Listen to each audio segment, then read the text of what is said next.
All right. Welcome to Shop Talks, function of the Ink Kitchen, which is an online repository of information, most of which is true, on YouTube and the internet. And then we're sponsored by this show, Impressions. And we have these other sponsors, Los Angeles Apparel, Hirsch, Lane 7, AlphaBroder, Stalls, and Howard. And you should thank them because it's all free because of them. And I am here to talk about DTF. Everybody wants to talk about DTF. Absolutely. So we have Matt Gus, we have Nick Bittner, we have Jay Wilson, and they are from, you know what, say what it is, because I... DTF to you. I'm from ISW, Imaging Supplies Warehouse. And I'm also from DTF to you. All right, so we're going to talk about DTF. All right, first of all, what is it? Because Nick, I think you corrected people in my presence before. Is it direct-to-film? What is it? Well, I think it's commonly referred to as direct-to-film, but direct transfer film, I believe, was the original. Ah, see? So, I already learned something again. All right, so what we're here for. What's going on now with DTF? Where's it at? What's the different processes out there? And what should people know about where it's headed? How about all of that? You want me to start with that? Go ahead, Nick. Well, I'll start, and then we'll pass it to Matt, and we'll pass it around. All right. So I think you've seen an evolution of DTF, right? From its onset, machines were not maybe quite as reliable. We had a lot more maintenance issues. So I think the technology's improved in that regard. I think people are starting to understand the technology better and use it more appropriately. And I think Jay can probably speak to the service side of that a little bit. I know it's not easy still, but it's not all. Again, used properly, I think the machines are very effective now. And then innovation, I'll let Matt talk about innovation. The biggest thing from January of 2023 compared to DTF in its true infancy, the end of 2020 going into 2021, is we are getting a lot more consistent with the products from the suppliers. People have their SHIT together way more now than they did 2 years ago, which benefits all of us. It benefits the supplier, obviously it benefits the end user. With consistency, then we can eliminate variables in the equipment. As you said, the commercial product, which is what our company really focuses on, 24 inches and larger, that's kind of the happy space with the technology, the least amount of maintenance, machines that are more commercially built, easier to get into. Think about a car from the 60s or 70s versus a car from today. Something that anybody can go in and work on versus sometimes some of these converted desktop models or some of the machines 2-3 years ago.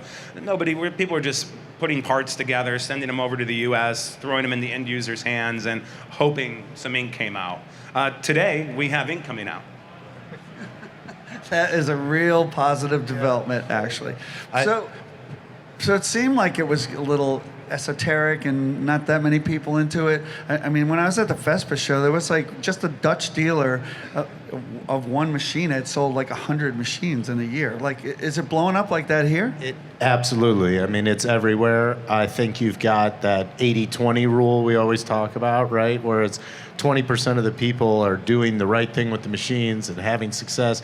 80% of the people are probably your smaller markets. They've bought directly from China and had a bad experience, or they've bought from a company that, didn't really know the print technology. They just saw an opportunity to make money, and there's a lot Box of movers. Yeah, exactly. Box movers. I was surprised. I went in a major facility that's in the Midwest that has 14 cornets and all this, and they had two of the things. They were making 80,000 transfers a month or something, like on the production floor. This, it's one thing to see it here, or I've seen them in the showroom, and that looks good. What about the real life? Seems like they really can work in a production atmosphere now. It's the versatility of the technology, right? Because when I make a transfer, there's so much more I can apply a transfer to than I can direct print. There are a lot of things you can't put through your oven, right? But I can heat apply something with an iron or something like that to that one area I'm trying to embellish. So, well, let's really hit hard on that. And coming here for 26 years, this is my 25th Long Beach ISS. Started at Stalls in 1997, and we have the closest thing to a unicorn as a digital transfer that's ever been. And what I mean by that is, for the first time ever, we have no limitation, one-step process, no limitation for color, no limitation for artwork like we do with print cut, no pre-treat like with DTG, the universal aspect of it, like you were saying, we can go on any color fabric, any type of fabric. We can apply at 260 degrees for 5 seconds on heat-sensitive items. We can go up to 325 on cotton, do a real nice heavy press on a sweatshirt so it really sinks in there. But all of this, the hitting home is the cost to do this and the amount of labor, or the least amount of labor, I should say. You know, some of these other technologies are $2, $3, $4 a sheet, $2, $3, $4 a square foot. When you look at a 24-inch commercial solution from myself or any of the other friendly competitors out there, we're talking about being able to do this unicorn transfer for under $1 a square foot. And this opens up opportunities like it does with other pieces of equipment on the trade show floor. You know, if Stalls as the high, and God bless them, I love them, I still represent their products, but they open up opportunities for others by printing. And what I mean by that is, if Stalls is selling $6, $7 a square foot, and you have a cost of $1 a square foot, and everybody else is selling $3 to $4 a square foot for printed transfers, there's an opportunity for a lot of small and medium shops to come out and take their fair share of the business. So what can't they do? What's DTF not good for? Because you have the mechanical adhesive property, right? We've got the powder adhesive. I can change the powder adhesive based on what I'm looking to do as far as an end application. Am I right that since I do listen to what you say usually, aren't there like 30 adhesives or something? There are 300 different adhesive powders made in the market. So for a bunch of different unique applications, right? But you'll find in this space maybe 3 or 4 different powders that are typically used in the heat transfer space. When you come from screen heat transfer, you'll see 3 or 4 different powders. Okay. And you were starting to say, what's the limitation? Well, I mean, because of the different powders, we don't have as many limitations as a technology that doesn't offer a variable there. I would say hard goods. There's a lot of suppliers that are coming out and saying DTF is good for hard goods because technically I can heat a piece of wood or go on a piece of cardboard. But there's other tools in our arsenal to attack that. There's really no limitations, or as close to no limitations for textile as anything that I've experienced in the last 25 years coming to these shows. I mean, I will say they're kind of smooth, like, it doesn't feel... It feels like a transfer. It doesn't feel like a screen print. But, am I wrong? But in some ways, also the perception of what's an acceptable print is going to change as well. Just like people made digital signs and they look like shit compared to like a hand-painted or a hand-screened sign, but they're so much cheaper. Soon that's all you see and that's what you expect. So maybe that feel is what you're going to expect eventually? I feel like if you look at where DTF is now and where it started, it has come so far, and it started acceptable. Now, again, the innovation is starting to play a component, right? We've got direct disperse adhesive now. There are people that are dispersing the adhesive rather than having the powder. We have that affects the hand. Right. I know you had an innovation on the post-pressing. He had a textured sheet he was using to give the transfer a little texture, so it doesn't just feel like a flat transfer like you were mentioning. And it also does feel fine or the same as on a polyester too, actually, right? I mean, it works across the board. I think we have to go backwards with technology and understand the last 15 years at this trade show of everything besides embroidery, screen, dye sub, and DTG. What does that leave? Print cut. 20 years ago, 15 years ago, people really didn't like print cut. How many people have a print cut machine in their office right now or in their shop that's doing heat transfer? Can I see a raise of hands? How many people are now looking to evolve from print cut to DTF? So when the Nikes of the world, when the largest companies of the world accepted print cut as a feel, now what we're doing is we're taking the labor away, we're taking the cost away, we're taking the extra steps away, and delivering a product that's a little bit more superior. Jay, you got to be quiet, man. Jay's the technical engineer, and we can talk about everybody that's using this stuff and the applications, but Jay's one of the OGs of the DTF world for actually doing on-site installations. I'd argue the fact that he has more on-site experience throughout North America with this product than anybody else, and I was lucky enough to get him on the team. Working with all the different technologies. I mean, I've talked to Jay, and I can't tell you how many different situations. It was always a different machine. And I was like, how did you start off, Jay? I mean, weren't you vinyl then DTG? It was originally DTG, and I had an opportunity to visit somebody, a shop, and ended up buying my own equipment. So on DTF equipment, how hard is it to maintain, and how hard is it to repair? And do you need how much technical support do you need to maintain your own machines, for example? The larger machines that we focus on are very simple to maintain. It's a couple minutes a day to shut it down, 20 to 30 minutes to start it up, just because you want to circulate the ink. Smaller units are very hard, so we don't focus on those as much, but I think that's a good point that he's making there. When you're buying a piece of equipment, a lot of times we're looking at the print coming off and going, oh, wow, it looks great, or we're feeling the transfer. What you need to be looking at is the serviceability of the machine. Like, can I get my hands in there to work on the machine? Does it have the access? Yeah, does it have access to these areas? Does the dealer have parts? Yeah. I think you also have to talk to people that have it. Just like most of us cannot go and look at a car and figure out if the transmission's any good, you kind of have to go on the record of other people's experience with the machine. I don't think there's any other way, right? We're learning new stuff every day, every week. It's they send us new firmware to try. They send us new inks to test. It's just it's crazy from last year to now how much it's just exploded. It's unbelievable. So what's next? Where's it going? Well, we're going to ITMA in Italy to find bigger, faster machines. Yeah. This industry, the evolution of this industry is always about bigger, faster, easier, lower cost. We've came a long way in 2 years, and I think 2 years from now, we're going to just, our eyes are going to pop out from what we're going to see.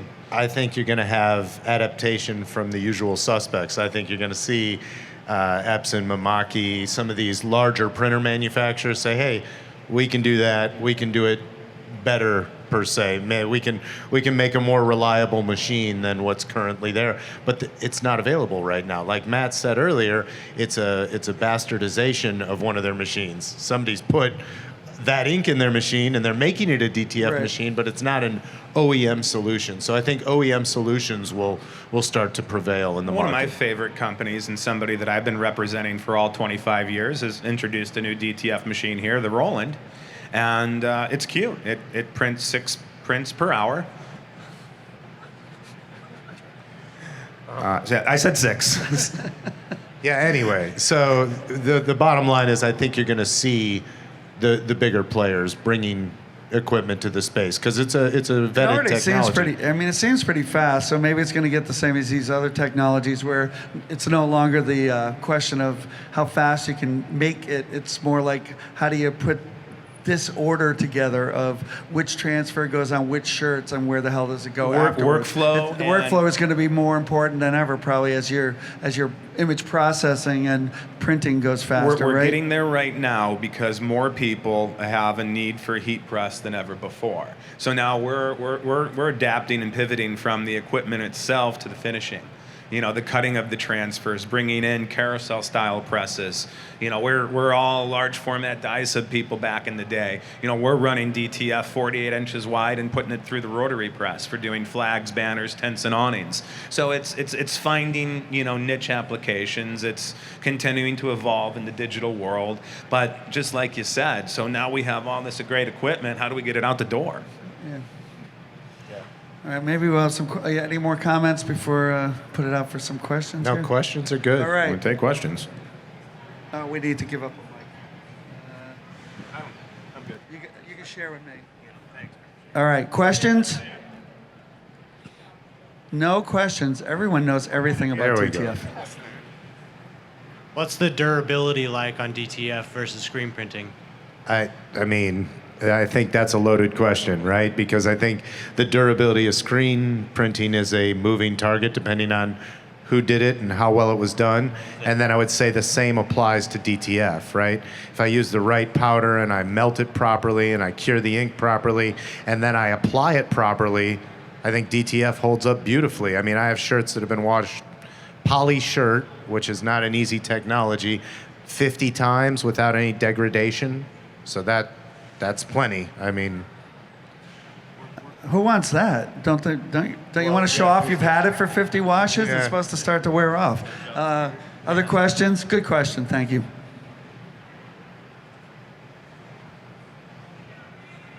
So how does this work with existing direct-to-garment machine? I have a DTG that's fairly new, and DTF is new to me. I've gotten the manufacturer's suggested films and powders, and I haven't had the best results getting DTF. Yeah, it's a question. little tricky, right? So the printing on the film should not be overly complex. The manufacturer of your machine should have been able to provide a setting so that you could actually output the proper amount of coverage and profile, an environment. So after you printed it, the secret is getting that powder on there without moving the inks, right? And then making sure we get the excess powder off there so we don't have powder in your non-image area. And then after that, you got to properly cure it. So if you don't have a conveyor dryer or your conveyor dryer doesn't get to the right temperature, it's problematic. Inside a heat press, we did some stuff in the initial testing. I mean, I cooked some of those transfers for 12, 15 minutes to get them. I mean, there's no throughput there is the issue. With your DTG, after it's printed, you put it on the heat press, you cure it, and it's done. So you can't touch the DTF, obviously, or you've ruined it.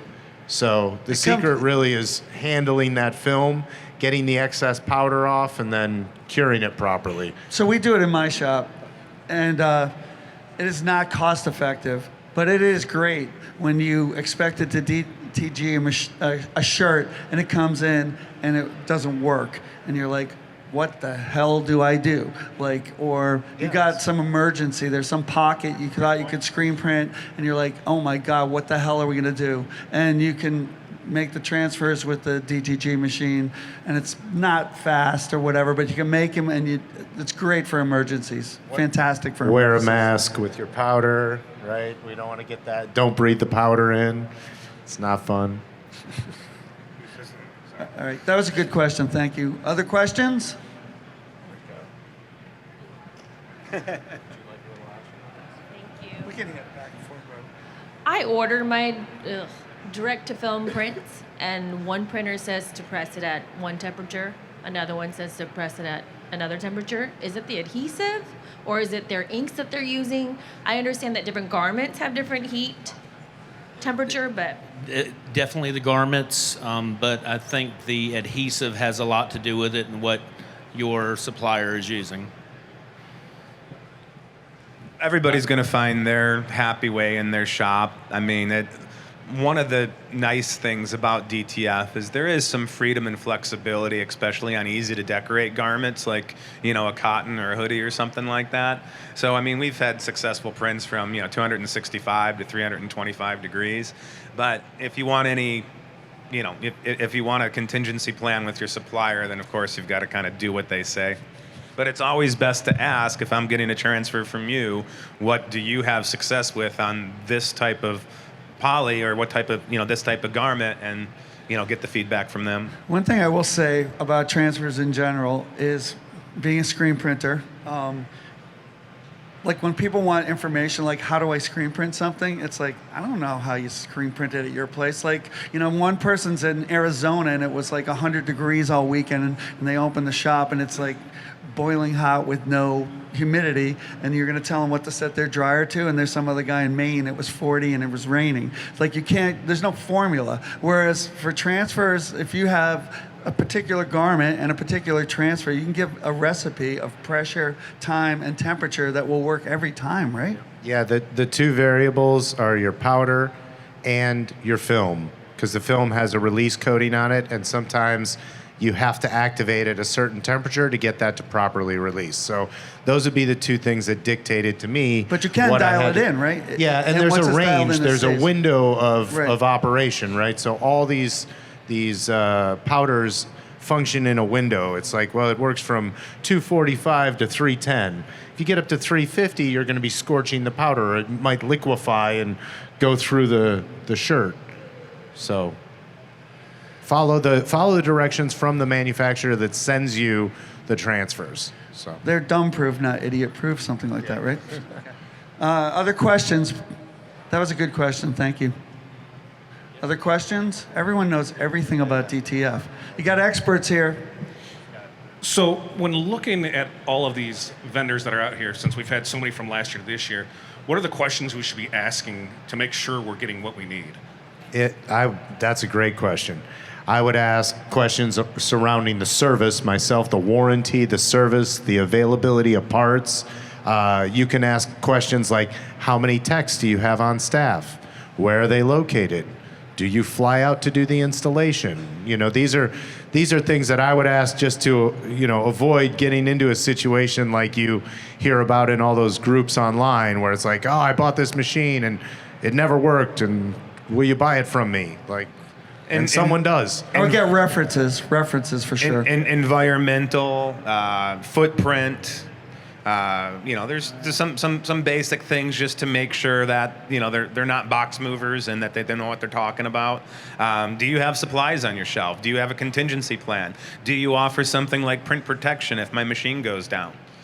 Those are all the really good questions to kind of pry and look, because it's an opportunity for suppliers. I can't blame people for trying to make a dollar, but there is a difference in suppliers. Get a sample, wash it. A lot of people feel pressured into making that decision on the show floor. I really feel like, yeah, it's great, but if you had 2 days, 3 days to mull it over after you washed the sample they gave you, you might be able to eliminate a good portion of those people that you were working with. If you have a particular kind of work you do, I would ask them to make some transfers for you of that type of work and put it on the kind of garments that you want to put it on, and I think that's a good way to put it through its paces. Send them your file. I mean, I've been doing this for 25 years. We come with perfect files and perfect samples, folks. Trade show parrots and race cars. Yes. Question. So in terms of efficiency, so I have 2 DTG machines that I'm printing 12.5 by 19 sheets on them. And in terms of time, I feel like I'm getting substantial front chest prints, about 2 to 3 of them every 7 minutes per machine. I feel like that's a pretty good time, but what am I really supposed to be shooting for? I mean, what's a good time frame for? It's based on investment, really. Yeah, that should be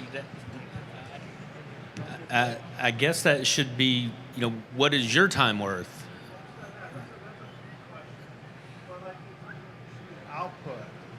Well, just for the machines that are out there that we offer and that we know about, a 2-head machine, Epson i3200 premium head is going to print at 60 to 90 square feet an hour, depending on profile, depending on pass.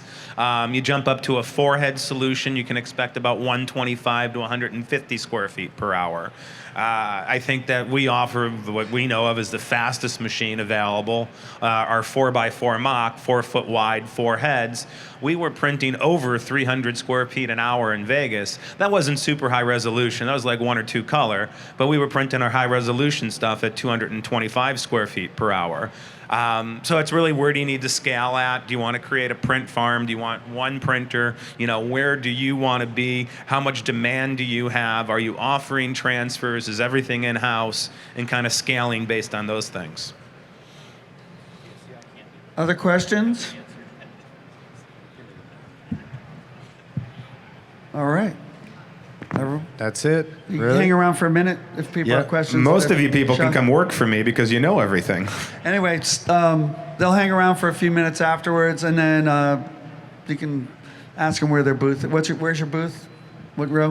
We are DTF to you in 574. All right, you can go and talk to them there. All right, how about a hand for these guys? Thanks.